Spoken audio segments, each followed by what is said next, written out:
Reels ପାଇଁ ଚାଲିଗଲା ଜଣାଶୁଣା ଇନଫ୍ଲୁଏନ୍ସରଙ୍କ ଜୀବନ। ଆସନ୍ତୁ ଜାଣିବା ଏହାର ସର୍ଭିସେସ୍ ଖବର ବିଷୟରେ।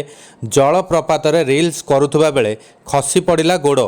300 ଫୁଟ ତଳକୁ ଖସିବାରୁ ଚାଲିଗଲା ଇନଫ୍ଲୁଏନ୍ସରଙ୍କ ଜୀବନ। ମୁମ୍ବାଇର ମୁଲୁଣ୍ଡରେ ରହୁଥିବା ଚାର୍ଟାର୍ଡ ଆକାଉଣ୍ଟାଣ୍ଟ ଅନବି କାମଦାରଙ୍କ ସହ ଏଭଳି ଘଟିଥିବା ଜଣାପଡ଼ିଛି। ନିଜ ସାଙ୍ଗମାନଙ୍କ ସହ ଛୁଟି କଟାଇବାକୁ ଯାଇଥିବା ବେଳେ ମହାରାଷ୍ଟ୍ରର ରାୟଗଡ଼ରେ ଥିବା କୁମ୍ଭେ ଜଳପ୍ରପାତରେ ସେ ଦୁର୍ଘଟଣାର ଶିକାର ହୋଇଥିବା ସାମ୍ନାକୁ ଆସିଛି। ପୋଲିସର କହିବା ମୁତାବକ ଅନବି ପେଶାରେ ଚାର୍ଟାର୍ଡ ଆକାଉଣ୍ଟାଣ୍ଟ ଥିବାବେଳେ ସୋସିଆଲ ମିଡ଼ିଆ ଇନଫ୍ଲୁଏନ୍ସର ବି ଥିଲେ।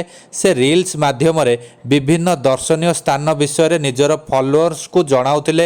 ଘଟଣା ଘଟିବା ଦିନ ସେ ନିଜ 7 ଜଣ ବନ୍ଧୁଙ୍କ ସହ ମହାରାଷ୍ଟ୍ରର ରାୟଗଡ଼ରେ ଥିବା କୁମ୍ଭେ ଜଳପ୍ରପାତକୁ ଯାଇଥିଲେ। ସେଠାରେ ସେ ରିଲ୍ସ କରୁଥିବା ବେଳେ ଅସାବଧାନତା ହେତୁ ତାଙ୍କର ଗୋଡ଼ ଖସି ଯାଇଥିଲା, ଯାହାଫଳରେ ସେ 300 ଫୁଟ ତଳକୁ ଖସି ପଡ଼ିଥିଲେ। ତାଙ୍କ ବନ୍ଧୁମାନେ ତୁରନ୍ତ ପୋଲିସ ଓ ସ୍ଥାନୀୟ ଲୋକଙ୍କୁ ସୂଚନା ଦେବା ପରେ ଅନବିଙ୍କୁ ସ୍ଥାନୀୟ ଡାକ୍ତରଖାନାକୁ ନିଆଯାଇଥିଲା, ହେଲେ ସେଠାରେ ଚିକିତ୍ସା ସମୟରେ ତାଙ୍କର ଦେହାନ୍ତ ହୋଇଥିଲା।